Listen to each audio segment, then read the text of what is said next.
Hello बच्चों, अपना lesson number है 6 कार्य ऊर्जा शक्ति। इस लेसन में कार्य एवं ऊर्जा ये अपने सिलेबस से हटाते हुए अब है अपना शक्ति, यानी शक्ति के बारे में अपन को अध्ययन करना है। तो सबसे पहले अपन देखते हैं शक्ति। शक्ति क्या होती है? पावर। तो शक्ति क्या होती है? सबसे पहले अपन को कार्य का ज्ञान होना जरूरी है। कार्य होता है कोई वस्तु है, किसी वस्तु पर जो अपन बल लगाते हैं, बल लगाने पर वस्तु बल की दिशा में अगर विस्थापित हो जाए तो वह क्या कहलाता है? कार्य कहलाता है। अर्थात कार्य बराबर होता है बल इंटू विस्थापन। अब इसके बाद में आती है शक्ति। शक्ति होती है कोई मशीन है या कोई व्यक्ति है, किसी व्यक्ति या मशीन के द्वारा कार्य करने की जो दर होती है वही क्या कहलाती है? शक्ति। इसको लिखते हैं किसी व्यक्ति या मशीन, किसी व्यक्ति के द्वारा कार्य करने की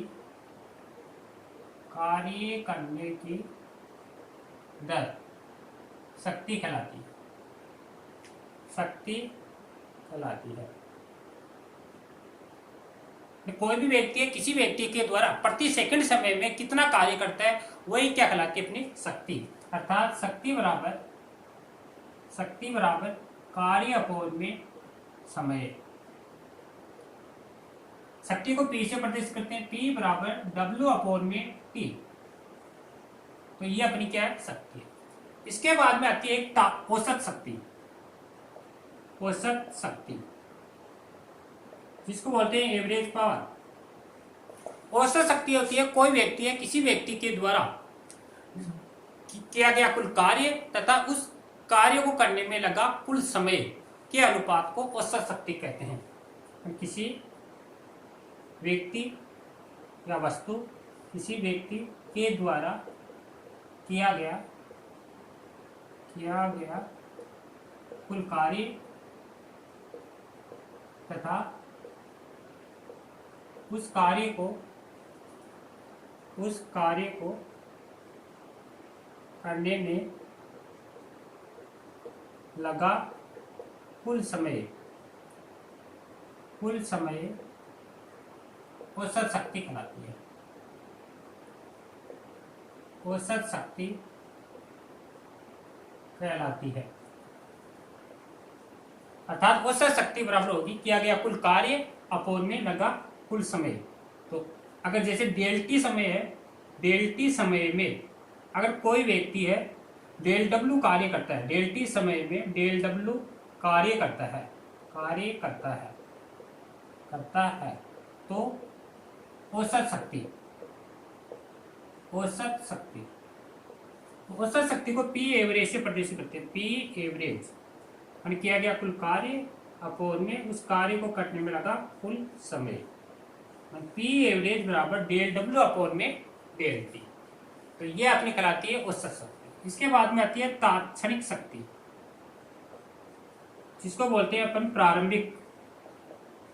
तात्क्षणिक शक्ति क्या होती है? किसी एक निश्चित समय होता है, किसी निश्चित समय पर किया गया कुल कार्य तथा उस कार्य में लगे समय को अपन क्या बोलते हैं? तात्क्षणिक समय। अर्थात किसी निश्चित समय पर जो शक्ति होती है वही क्या कहलाती है? तात्क्षणिक शक्ति। किसी निश्चित समय पर जो शक्ति होती है शक्ति को तात्क्षणिक शक्ति कहते हैं। अर्थात इसमें क्या है? टाइम फिक्स है। मैं टाइम की जगह आपको क्या लेना? Del t equal to 0। तो जो P एवरेज है औसत शक्ति है, इसकी लिमिट लेते हैं। Limit del t equal to 0 तो डेल डब्ल्यू अपॉन में डेल टी। लिमिट लेने पर डेल है डी में कन्वर्ट हो जाता है। अर्थात P बराबर डी डब्ल्यू अपॉन में डी टी। P बराबर डी डब्ल्यू अपॉन में डी टी। और W क्या है? कार्य है। कार्य बराबर अपन जानते हैं, कार्य बराबर होता है बल इंटू विस्थापन F डॉट में ds। तो यहां पर रखेंगे अपन dw की जगह dw बराबर होता है F डॉट में ds। कार्य बराबर बल इंटू विस्थापन। तो शक्ति आएगी P बराबर F डॉट में ds अपॉन में dt। और ds अपॉन dt ये होता है ds अपॉन dt, चली गई दूरी, ये होता है वेग। तो शक्ति आएगी P बराबर एफ डॉट में v, एफ डॉट में v। तो ये जो शक्ति है ये वेग के पदों में है, माने P बराबर D W upon T, D W कार्य, कार्य बराबर होता है एफ डॉट ds, और ये इसमें वैल्यू रखी तो P बराबर एफ डॉट में v। तो ये जो शक्ति है वेग के पदों में है। अगर वेग दिया हुआ है, बल दिया हुआ है, तब आपको शक्ति ये काम में लेनी है। तो इसका स्क्रीनशॉट लेना। इसके बाद में अपन आगे बढ़ते हैं इसकी विमा मात्रक।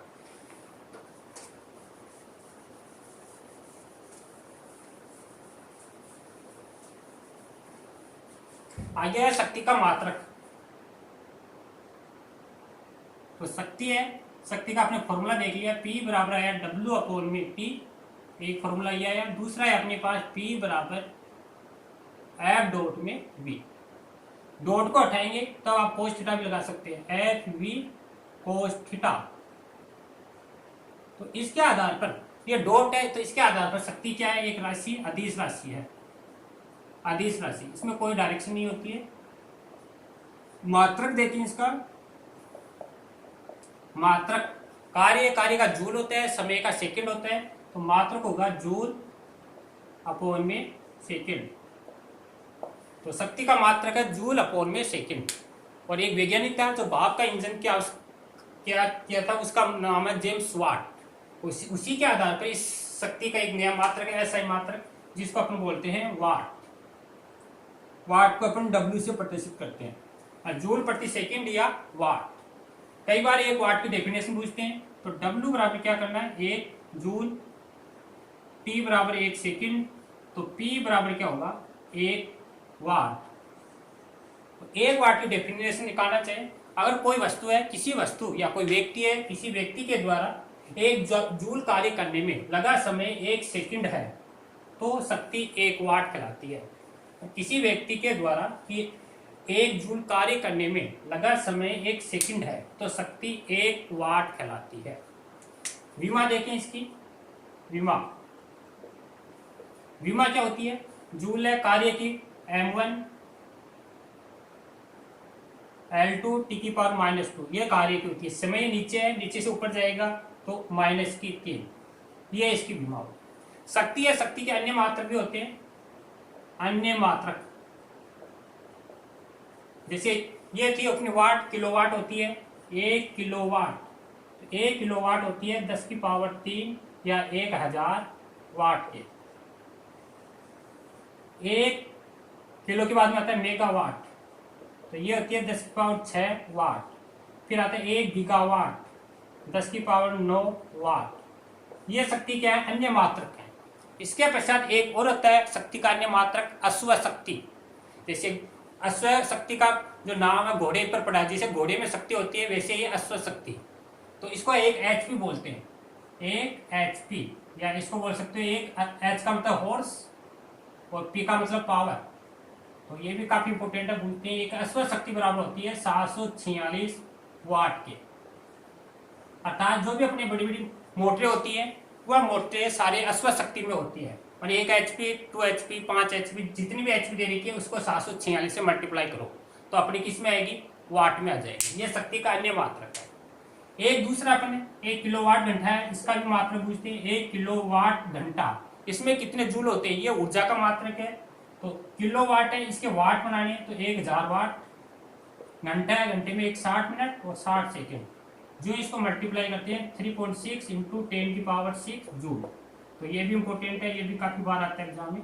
1 किलोवाट घंटे, इसमें कितने जूल होते हैं। तो ये शक्ति के अपने मात्रक थे, HP किलोवाट घंटा। इसके बाद में अपनी शक्ति पर आधारित एक क्वेश्चन देखते हैं, इसका स्क्रीनशॉट लेना।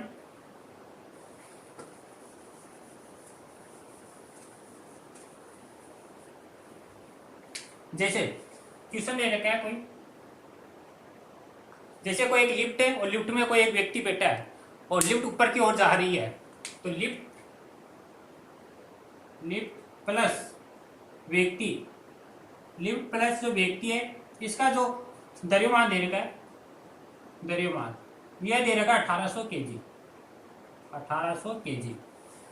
फिर आपको कहना है कि ये जो लिफ्ट है ऊपर की ओर जा रही है, इसका वेग दे रखा है v बराबर 2 मीटर प्रति सेकेंड, मैं 2 मीटर प्रति की सेकेंड के वेग से ऊपर की ओर जा रही है। फिर इस पर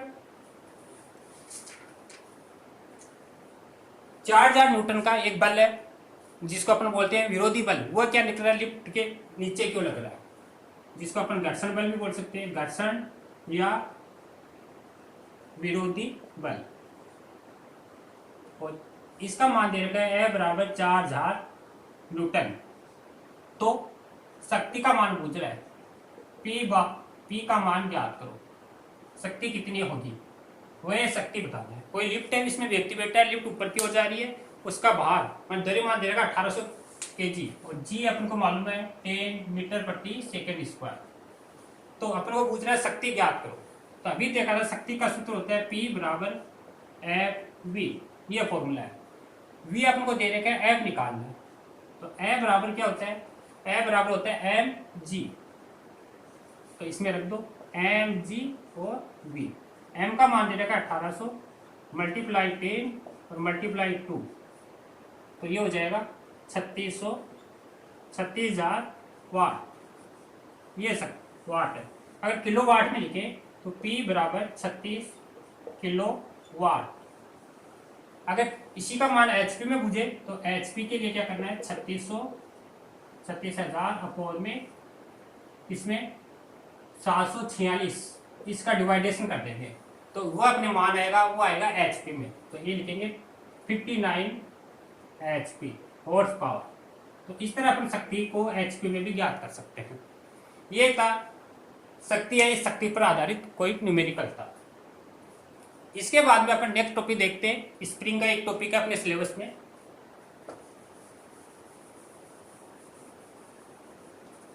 नेक्स्ट टॉपिक है, कोई स्प्रिंग है, उस स्प्रिंग को जब खींचा जाता है तो खींचने पर किया गया कार्य या स्थिति ऊर्जा ज्ञात करो। तो देखो स्प्रिंग को खींचने पर किया गया कार्य वह संचित ऊर्जा।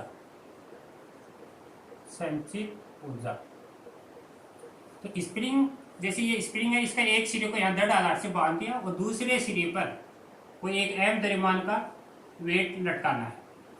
ये पहली कंडीशन है, x बराबर 0। अब इसको क्या खींचना है थोड़ा सा स्प्रिंग को, तो x दूरी तक इसको विस्थापित करना है। ये x दूरी तक अपने क्या किया, इसको विस्थापित किया। जो इसको वापिस छोड़ेंगे पर ये x दूरी क्या होगी, पीछे की ओर वापस आ जाएगी, अर्थात ये इसकी साम्य अवस्था थी। पीछे की ओर जो बल लगेगा इसके वो F होगा। जब कोई स्प्रिंग है, इस पर एक m द्रव्यमान का भार है, वजन है, अगर वो अपन लटकाते हैं तो प्रारंभ में तो ये क्या होती है, संतुलन की स्थिति में होती है। जो इस पर बल लगाकर जब खींचा जाता है, खींचने पर इसके पीछे की ओर एक बल लगता है जो प्रत्यानयन बल होता है। हुक का एक नियम था, हुक ने बताया कि जब कोई स्प्रिंग है, इसको जब आगे की ओर खींचते हैं प्रत्यानयन बल लगाकर, तो पीछे की ओर बल कार्यरत होता है जो उसकी गति का विरोध करता है, उसको अपन प्रत्यानयन बल बोलते हैं, और जिसका मान होता है F बराबर माइनस में kx। तो हुक का नियम है, जब किसी स्प्रिंग पर प्रत्यानयन बल लगाकर खींचा जाता है तो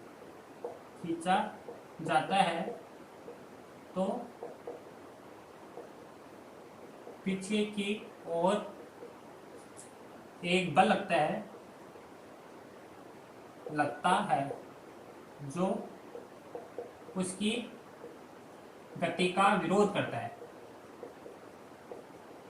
विरोध करता है। जब कोई स्प्रिंग है, इस पर प्रत्यानयन बल लगाकर जब इसको आगे की ओर खींचा जाता है तो पीछे की ओर एक बल लगता है जो उसकी गति का विरोध करता है। उसी विरोधी बल को अपन प्रत्यानयन बल कहते हैं, और प्रत्यानयन बल का मान विस्थापन के क्या होता है, समानुपाती। प्रत्यानयन जो बल है ये समानुपाती होता है विस्थापन के। तो प्रत्यानयन बल F समानुपाती, जो इसको खींचेंगे x दूरी तक खींचा तो x और माइनस आता है, तो F बराबर माइनस में kx, इक्वेशन नंबर फर्स्ट कि यहाँ पर स्प्रिंग नियतांक है, स्प्रिंग नियतांक, और माइनस है। माइनस ये बता रहे हैं कि जो स्प्रिंग को आगे की ओर खींचेंगे तो प्रत्यानयन बल विपरीत दिशा को प्रदर्शित करता है, विपरीत दिशा को। अब आपको स्प्रिंग को खींचने में किया गया कुल कार्य निकालना है, और कार्य बराबर होता है बल इंटू विस्थापन, एफ डॉट में ds, ये कार्य होता है, या dx लिख लो। कार्य बराबर एफ डॉट में ds, डॉट हटाएंगे तब आता है F dx cos theta. Spring को इधर खींच रहे हैं, प्रत्यानयन बल विपरीत दिशा में लग रहा है, तो थीटा बनेगा 180, और कोस 180 है, कोस 180 का मान होता है -1, तो dw बराबर आएगा -f/dx, equation number 2। Equation number first से f की वैल्यू रखनी है, तो dw बराबर माइनस kx और dx, माइनस से माइनस कैंसिल, तो dw बराबर आएगा kx dx, इक्वेशन नंबर 3। अब स्प्रिंग को अक्ष बराबर 0 से अक्ष दूरी तक खींच रहे हैं, तो खींचने में किया गया कुल कार्य, कुल के लिए इसका समाकलन करेंगे। समाकलन करने पर तो dw का w हो जाएगा, इंटीग्रेशन 0 से अक्ष तक, और kx dx। जो इसका समाकलन करेंगे, के कांस्टेंट है, अक्ष पर एक आता है, समाकलन में एक हाथ जुड़ जाती है, तो अक्ष स्क्वायर अपॉन में 2, वो लिमिट है 0 से अक्ष तक, अक्ष की जगह अक्ष, फिर 0 तो 0 पर 0 हो जाएगा, तो ये आएगा w बराबर 1/2 kx स्क्वायर। अर्थात जब स्प्रिंग को खींचा जाता है तो खींचने पर किया गया कार्य होगा w बराबर 1/2 kx स्क्वायर। अब ये जो कार्य है, ये कार्य स्प्रिंग की स्थिति ऊर्जा के रूप में क्या होता है, संचित होता है। अतः संचित स्थिति ऊर्जा, अतः संचित स्थितिज ऊर्जा, तो ये होगी w है, ये किस में कन्वर्ट हो जाएगा, u में, तो u बराबर 1/2 kx स्क्वायर। ये तीजा को स्प्रिंग है, इस स्प्रिंग को जब खींचा जाता है तो खींचने पर किया गया कार्य या संचित ऊर्जा। तो ये आज अपना एक टॉपिक शक्ति के बारे में देखा, और इसके बाद में स्प्रिंग को खींचने में किया गया कार्य एवं ऊर्जा का मान ज्ञात किया। थैंक यू बच्चों।